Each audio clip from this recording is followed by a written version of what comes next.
In just a few days, more than 200 containers of American cheese were returned by Canada like commercial waste. Not because they were spoiled, but because of a counterstrike. A 300% tariff was activated immediately. What lies behind the super discount shelves at Walmart? A silent crisis is engulfing the U.S. dairy industry, and consumers are the ultimate victims. The cold nod from Ottawa. No need for grand declarations. No need for press conferences or loud communiques.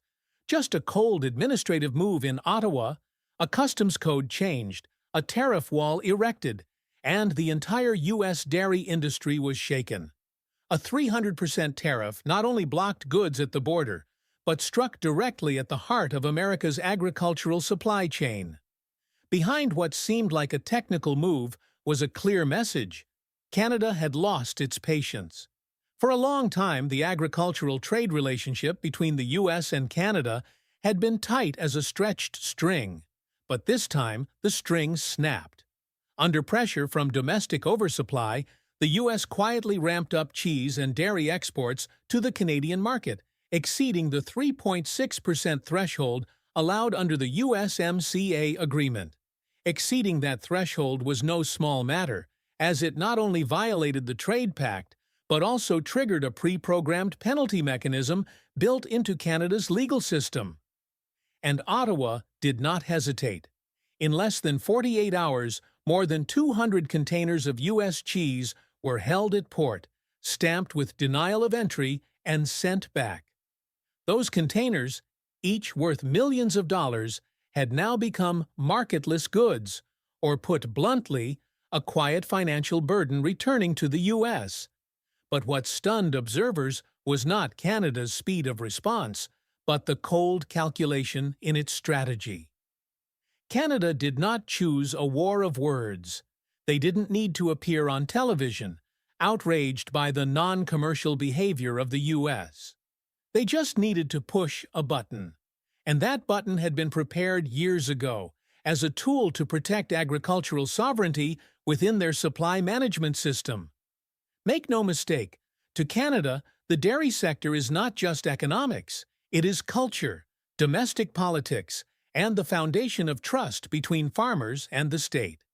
They tightly control everything from the number of dairy cows to the liters of milk extracted each day, pricing at the farm, and import quota distribution based on internal demand. When the U.S. crossed the allowed line and silently dumped products into the Canadian market, it was nothing short of an act of aggression. Ottawa's reaction wasn't limited to tariffs. They also slashed the import quotas, TRQs, previously granted to companies importing U.S. dairy, making market access even more difficult. This created a dual effect. Canadian firms were squeezed on inputs, while U.S. goods were blocked on outputs. A double blow. A message impossible to misinterpret. If the U.S. doesn't respect the rules, it won't get to play anymore. In the broader picture, this isn't just a trade dispute. It's a new chapter in the fight for control over the North American food value chain. When Washington prioritized short-term political gain by boosting exports to appease domestic farmers, it underestimated the rule-based system Canada has respected for decades. Analysts in Ottawa call this a deliberate slap, a way for Canada to remind everyone that it has defensive tools and will use them if pushed.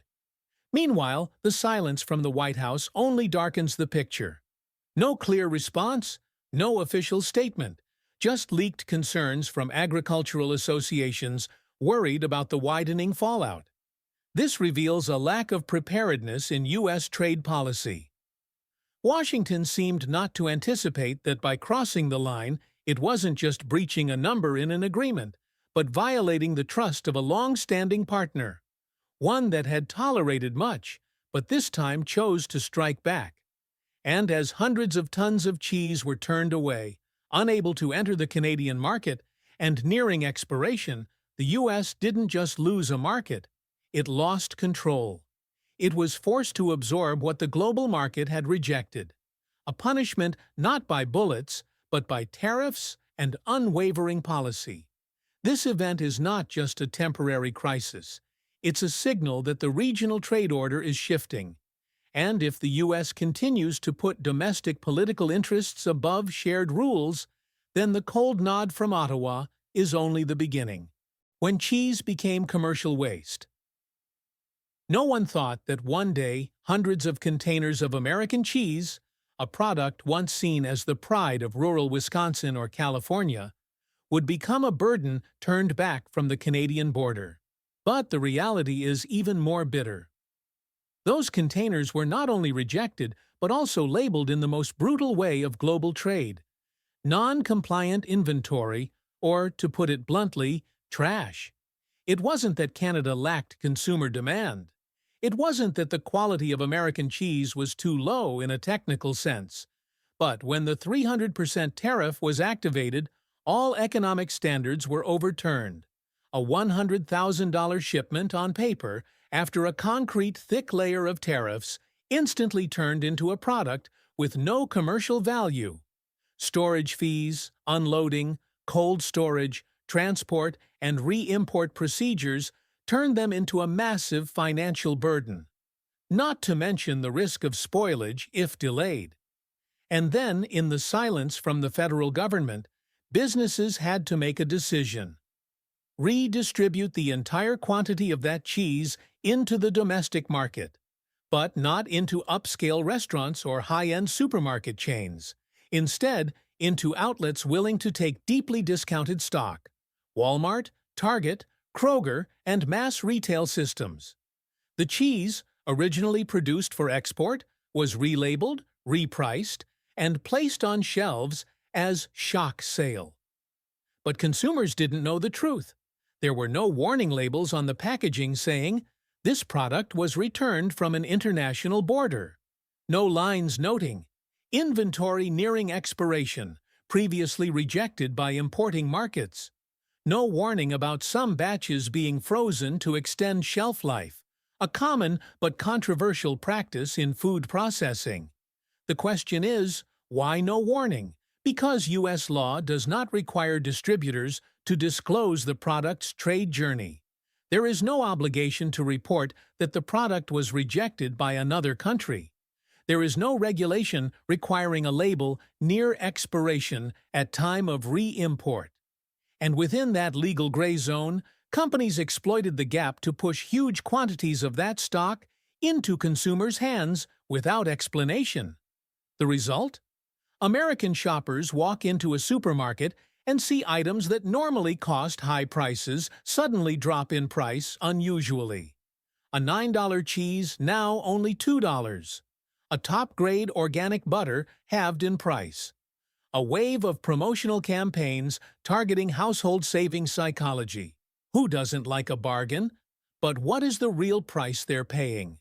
They don't know they're buying products that were flunked by the whole international trade control system. They don't know the cheese on their dinner table is the kind the global market, including close allies like Canada, refused to consume.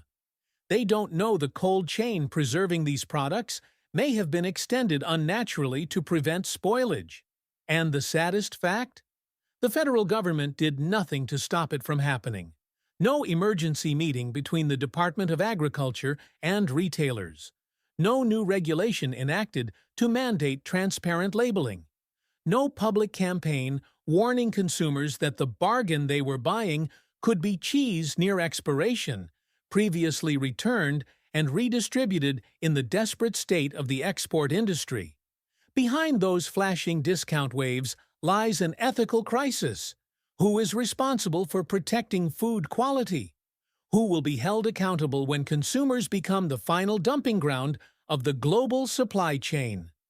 The U.S. food industry, once a symbol of control and safety, now faces the risk of losing its own credibility. Not due to a food scandal, not due to mass food-borne illness, but due to lack of transparency.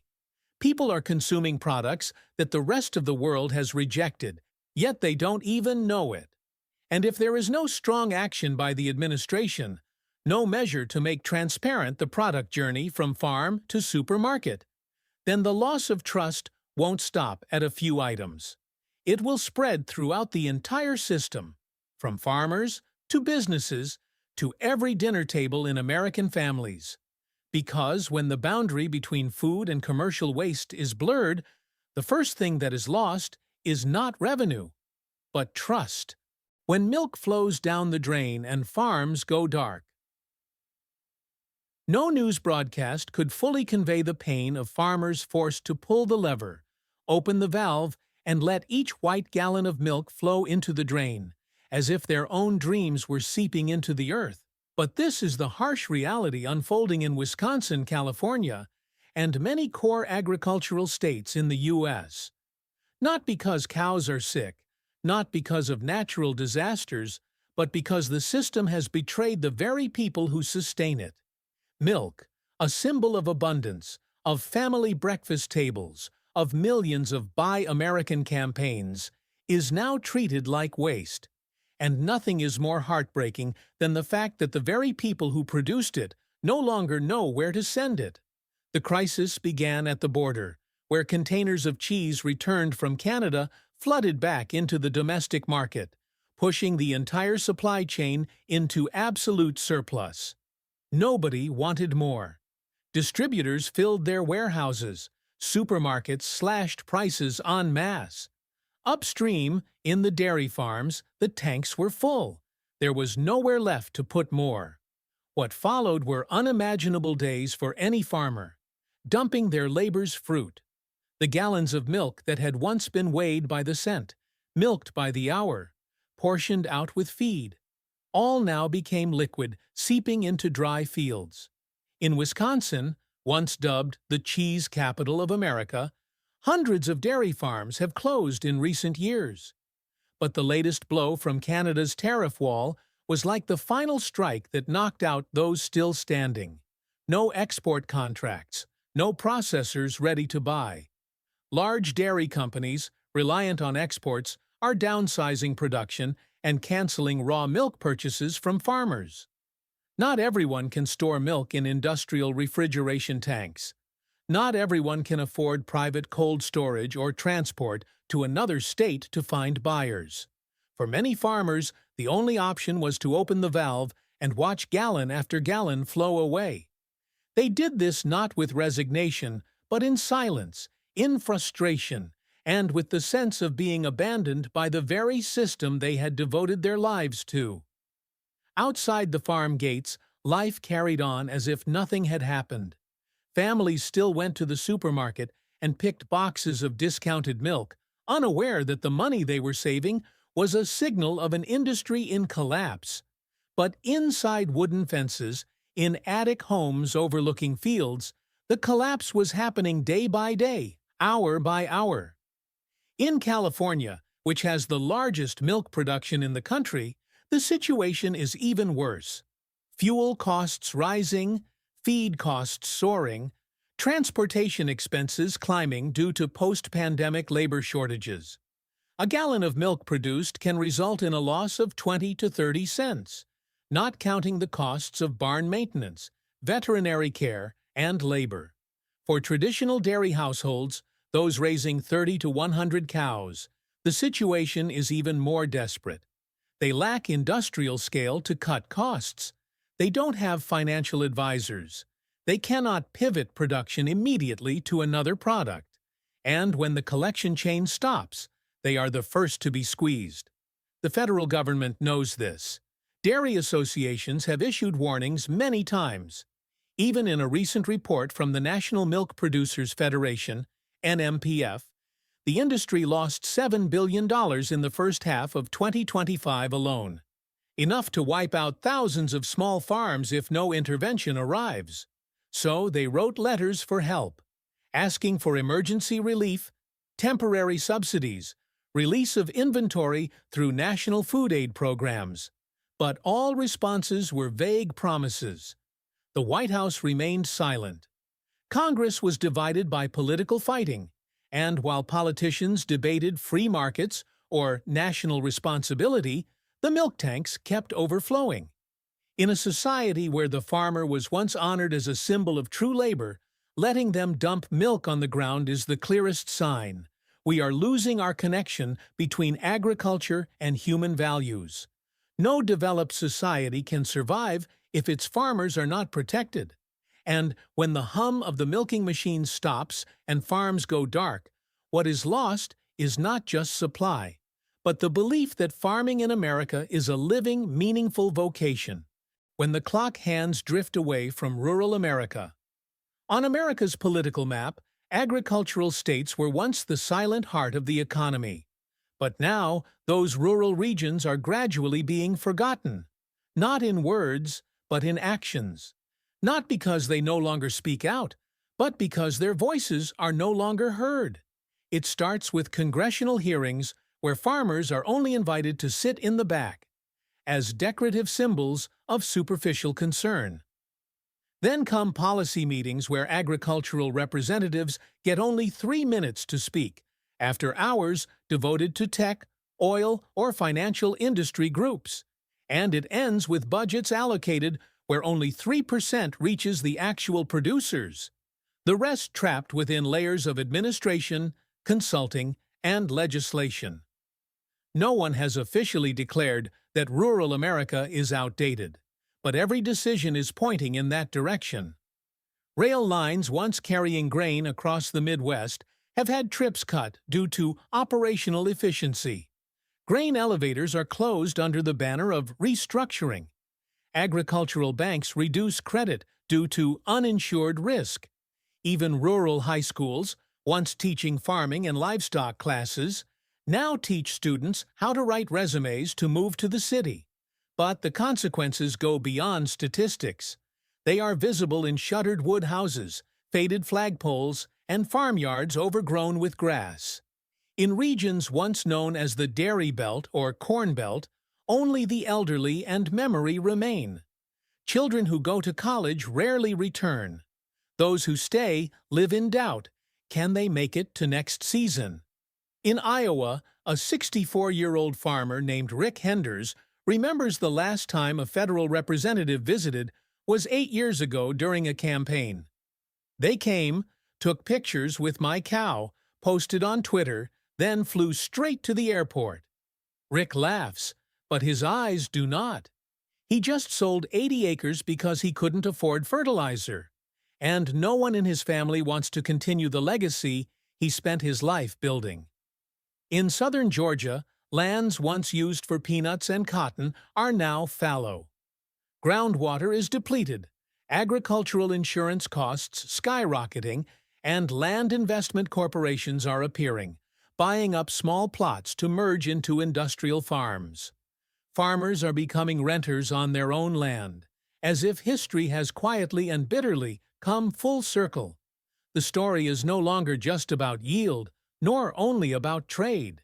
It is a misalignment in the heartbeat of the nation. As urbanization and globalization increase, America has inadvertently left behind an empty space where people not only lose land, but lose their sense of belonging.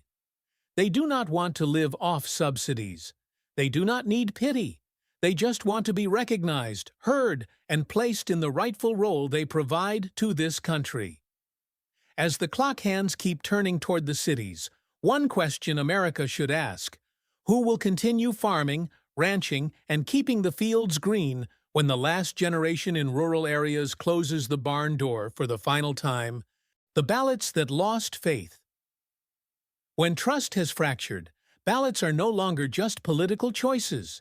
They become a final message, either a voice of hope or a sigh of resignation. Across America, from the old brick factories of Ohio to the forgotten towns of Nebraska, the wave of absentee voters, independent voters, and disillusioned voters is growing. Not because they're ignorant, but because they've waited long enough. Waited to see something truly change. Waited for trust to be more than a slogan on a campaign stage. A 51-year-old woman in Michigan, a former technical worker in an auto plant, spoke bluntly in an interview. "I no longer believe anyone in the Capitol cares about us. Every election season, they say the same things. But when the campaign ends, They forget the name of my town, too. The problem isn't just poverty or job loss. It's the feeling of being dismissed, ignored. It's when national discussions revolve solely around Wall Street, AI, electric cars, or global trade, while no one asks, what about those who have to choose between paying the electric bill and buying medicine? In West Virginia, once the heart of the coal industry, communities like Boone, Logan, and Mingo no longer expect any rescue from Washington. They've seen too many empty promises, recovery funds that never arrived at the right address, community revitalization projects that ended with a few billboards and a half-empty seminar. Because of this, voters in forgotten regions no longer believe they belong to a common America. They feel like they're living on the sidelines of a massive machine, one that runs for the cities, the stock market, for benefits they'll never be a part of. And when that trust runs dry, extreme expressions begin to surface. Some turn to populist candidates as a blow to the old system. Some stop voting because they believe whoever wins won't make a difference. Others grow cynical, sarcastic, or even defiant toward local governments. But more dangerous than anger is apathy. A country cannot remain strong if most of its people feel like spectators to its democracy. When politics becomes a game for those with a voice, the voiceless will find other ways to be heard, even through extremism, isolation, or collapse. Therefore, rebuilding trust can't be done with a speech or a short-term aid package. It requires specific, continuous, and transparent action. It requires admitting a mistake, that for many years the nation has left too many people behind. It requires asking the most important question of any democracy: who is being left out? Ballots were once proof of freedom and hope, but when they go silent, it's not because people don't care, it's because they've grown used to not being cared for. And if a nation can't regain the trust of those who built it, then every strategy, every policy, every promise will, in the end, echo into nothing. When the ballot becomes the final act of resistance. In a nation built on faith in democracy, it is ironic that those who once believed most deeply in that system are the first to turn away. Not because they hate democracy, but because they have been abandoned too long by the very democracy they helped build. Political behavior in America is shifting, not through mass protests or loud political movements, but through quiet decisions in voting booths, or worse, through absence. When people who once stood in line at dawn to vote now quietly fold their voter pamphlet and slip it into a drawer, it is not merely apathy, it is refusal, a form of resistance that requires no slogans. Never before has the silent protest nature of a ballot been so clear. A man in Pennsylvania, a former veteran, wrote on social media, "I'm not choosing a side anymore. My ballot this year is silence, to let those above know I am too tired of choosing between one lie and another." Within that silence lies the painful scream of a betrayed loyalty. Increasingly, voters no longer cast ballots along traditional party lines. They reverse course or simply vote in ways that destabilize the system. They vote for outsider candidates. They protest with blank ballots. They turn the election into a mirror reflecting disappointment, selecting no one, or choosing someone only to prove the system is broken. In recent surveys, millions of Americans say they no longer feel a part of America. That feeling of being sidelined is more dangerous than any protest. It does not prompt immediate reaction, but gradually erodes foundations. It is the silent death of faith, not by dagger, but by prolonged neglect. A democracy lives not only by laws and charters, it lives by mutual trust between citizens and government, between voters and the elected. When that trust vanishes, every promise echoes in an empty room. And the ballot, once hailed as the most powerful weapon of the people, becomes a stone thrown at a now frozen lake, only rippling once. In the 2025 election season, quiet polling places in the Midwest, slow vote counting in the South, or surging independent voters in California, not just statistics. They are a warning bell, a nation losing the ability to listen to itself. If politics continues as a game between those who are fearless and those who no longer believe, then collapse will not come via coup, but from the unraveling of the polity. When conscientious citizens stop speaking, when once hopeful voters stop voting, when community-leading voices turn to mocking the system itself, the democracy needs no outside enemy, for it is decaying from within. And the scariest reality is, we may grow used to that. Used to no one speaking of ideals. Used to ballots treated as procedure. Used to powerlessness as normal. That is why, if anything must be saved, it must begin at the smallest act, the ballot. Not the ballot for some party, but a ballot revived by a sincere promise that every voice, however small, still matters.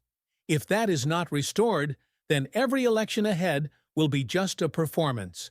No audience, no hope, no way back. The game without rules and the erosion of trust in referees. A democracy cannot survive if people believe that the political game was rigged from the start, that every decision is negotiated behind closed doors, and that truth is merely a pawn in a larger game they can't see. Sadly, this is the feeling of millions of Americans by mid-2025, a year when the concept of a fair playing field has been warped beyond recognition. People once believed that institutions, though imperfect, could remain neutral.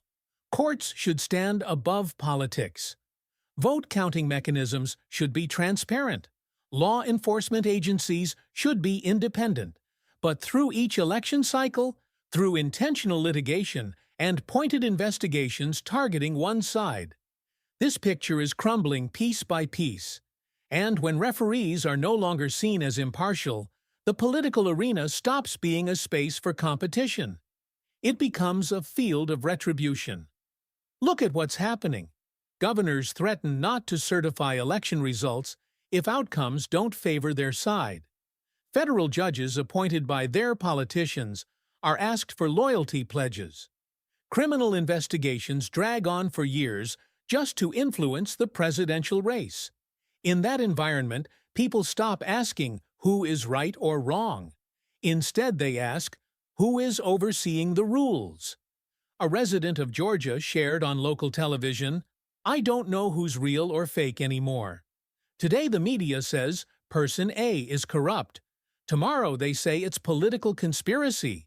I don't dare trust anyone, even those who have sworn an oath to the Constitution." As the feeling of being manipulated spreads, people no longer care about reasoned arguments. They only want to protect their side at any cost. That's when democracy begins to mutate. When faith in institutions collapses, loyalty shifts to individuals. Strongmen believed capable of bypassing the law rather than upholding it. Worship of power replaces respect for the rule of law. What's dangerous is that the architects of the original legal framework never imagined an America where citizens would question even minimal norms like elections, vote counting, or transitions of power. They didn't foresee a future where referees would become targets of political attacks. And when that happens, there's no one left standing to ensure the arena is level. In an atmosphere polarized to the core, the real danger isn't conflict. It's the tacit agreement that rules only matter when they serve our side. That is the death of the rule of law. Not loud, but long and insidious. In some states, residents now witness law enforcement forced to take one side in protests. Vote-counting measures are overseen by semi-armed militias. Some localities even demand secession from the Union, simply because they no longer trust the Supreme Court's decisions. What once seemed found only in political fiction now headlines every day. When law ceases to be the anchor of a diverse society and becomes a tool for oppression or cover-up, the entire democratic ship begins to drift. Rudderless, directionless, and the people, once confident that their ballot would steer the course, now clutch their seats and wonder, will this ship ever reach justice? If there is no courageous turn from within the system, no moment of conscience from those controlling legal power, America won't need a revolution to collapse. It will dissolve under its own apathy, suspicion, and the quiet despair of those who once believed deeply in fair play.